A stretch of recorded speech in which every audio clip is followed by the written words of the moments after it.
There's a war of genocide that the ignorance of Europe and Asia is allowing them, for the sake of trying not to be faced with genetic annihilation, has allowed them to concoct ways of murdering us.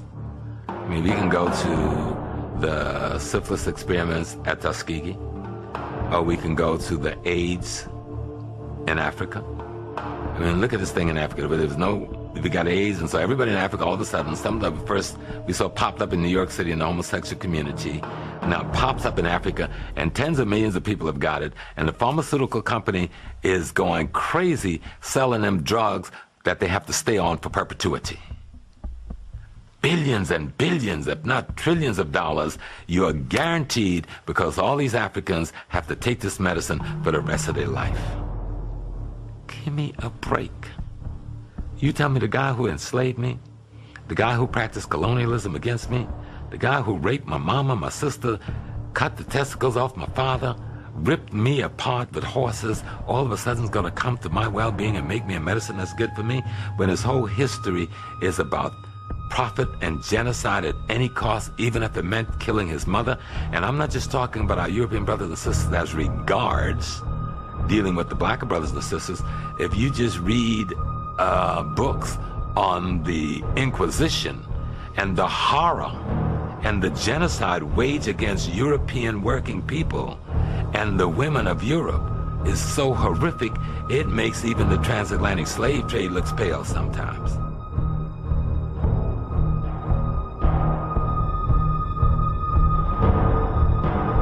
The whole AIDS hoax has been about us getting to take the medication.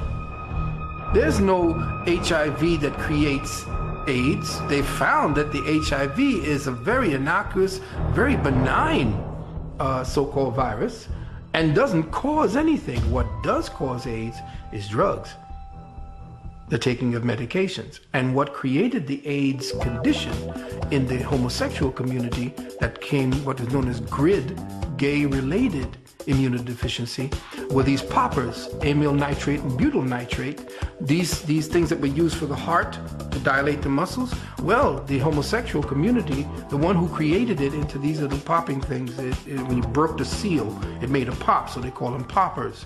It was the inhalation of these things that began to bring down the so-called immune system of the homosexuals, and they began to have this immunodeficiency based upon overuse of this. Why did they use these poppers? Because when they used these poppers and they inhaled it, not only did they get the rush, but the anus began to dilate and relax. So the homosexuals were using this left and right. Thousands are being sold here in New York. And when they found that, they did not put in that poppers were the ones, and that drugs and these poisonous medications were creating the conditions called AIDS. They took the opportunity to ride the HIV/AIDS connection because they knew the money that would be made and that they could recruit people into believing that a heinous disease had attacked everybody. And where did it come from? Africa.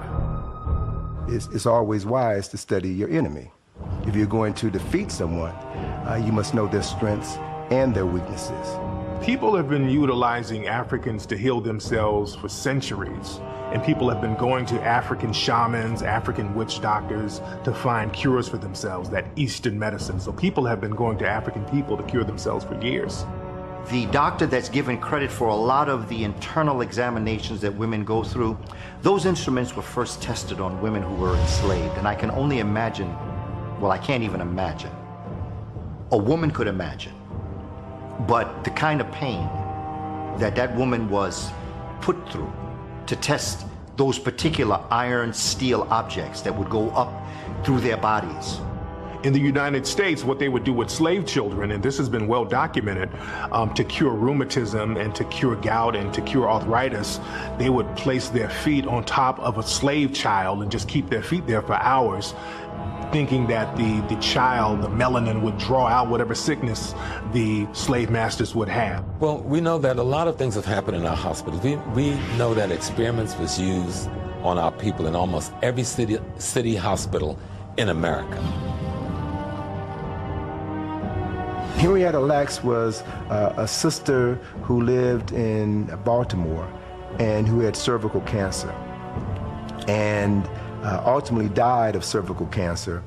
And the doctors harvested some of her cells, and what they discovered in performing tests on her cells were that her cells were immune to specific diseases, specific cancers. So there was a quality in her cells that was resistant to disease. And they began to develop a host of vaccines and treatment modalities using the cells of this black woman, and they never told her family that they had harvested her cells, that they had made millions of dollars, tens of millions of dollars.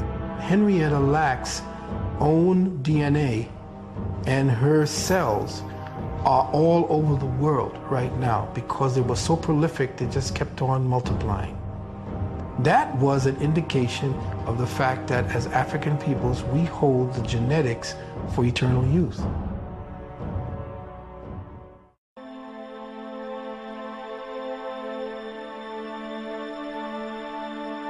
There's a book called Acres of Skin that talks about the experiments that was done on black men in Philadelphia prisons from the 1950s to the 1970s.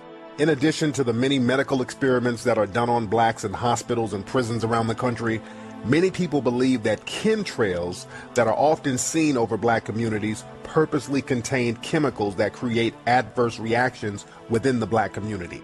The chemtrails are dangerous because of what they contain: barium, strontium, and genetically altered red blood cells. What are genetically altered red blood cells doing in an aerosol? If you go to Harvard, they have a place on the campus, one of the tallest buildings on Harvard University. It's called the Herbarium. The Herbarium.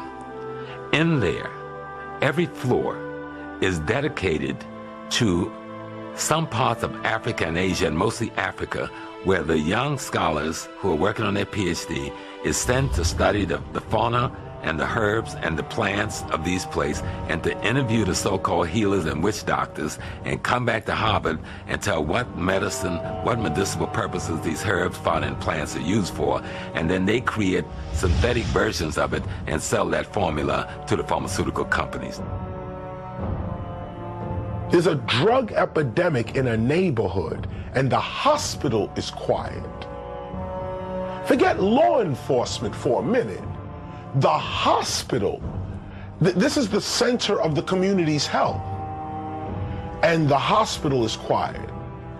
So we're in a situation where the institutions by which we live are conspiring against us.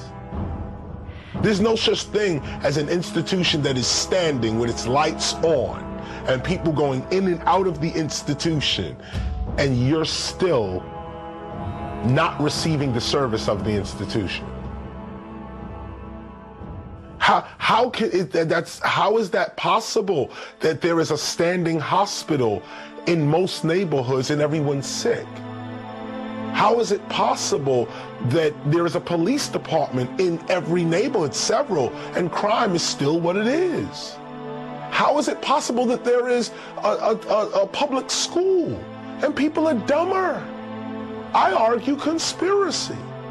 The black community is really the only community that's really afraid of hospitals. If you go around the country and talk to different African-American people, they have horror stories about certain hospitals within the neighborhoods.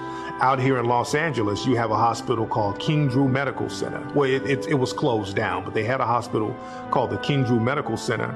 And if you ask any black person in Los Angeles, they say, well, that's Killer King Hospital. It was known for people going in there for minor ailments and not coming out.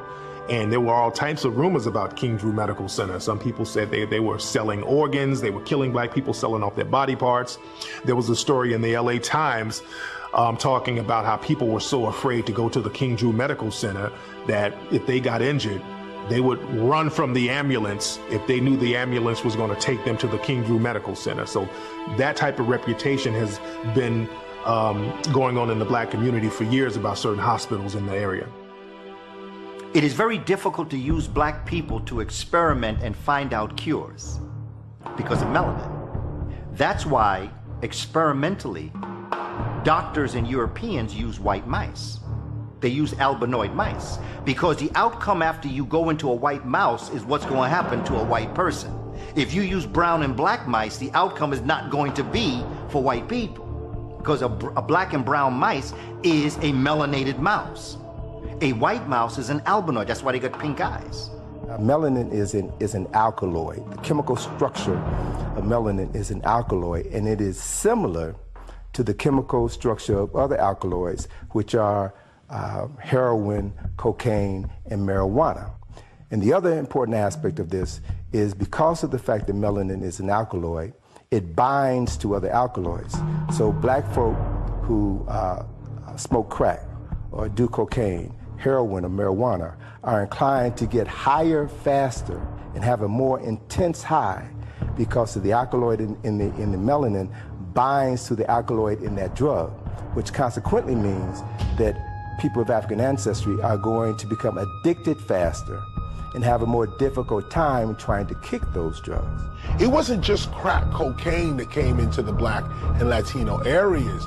It was a way of life that came into the areas that replaced another way of life. Let me go back a little bit. Just before the crack cocaine way of life, you had the cocaine way of life.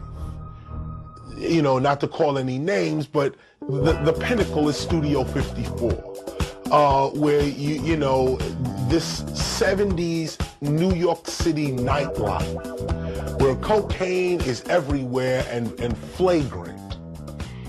In rap music, in early MC and DJing, you get MCs on the mic saying cocaine, cocaine. Somebody say blow, blow. That, all of that kind of stuff. Early parties.